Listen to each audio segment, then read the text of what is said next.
Më në rast se eventualisht gjykata e apelit vazhdon me mendu njëjtë, atëherë do të jetë mekanizmi i radhës gjykatës supreme.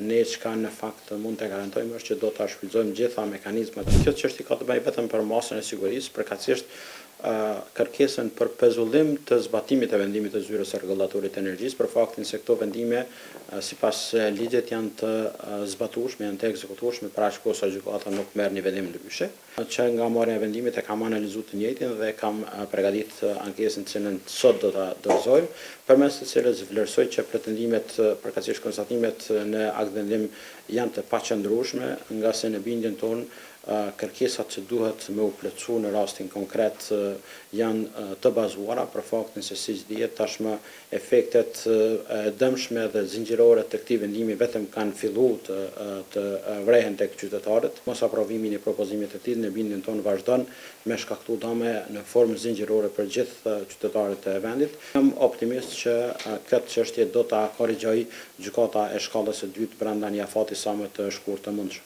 Varësisht prej epilogut të vendimit, ne do t'i bëjmë hapat një orë për publikun. Më në rast se eventualisht gjykata e apelit vazhdon me mendu njëjtë, atëherë do të jetë mekanizmi i radhës gjykatës supreme. Në bindjen tonë procesi është karakterizuar me një varë shjelësh, të cilat natyrisht ne pa dimë prej 13 faqesh e kemi argumentuar para gjykatës.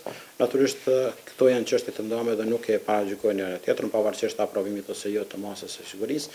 Megjithatë, presim të shohim në ditët, javët dhe muajt në vazhdim se si do të i qaset. Ne çka në fakt mund të garantojmë është që do ta shfrytëzojmë gjitha mekanizmat që i garanton legjislacioni në fuqi deri në vendosjen e drejtë të kësaj çështje, për çka natyrisht që jemi të bindur se zyra rregullatorit të energjisë me rastin e marrjes së këtij vendimi ka bërë shkelje ligjore.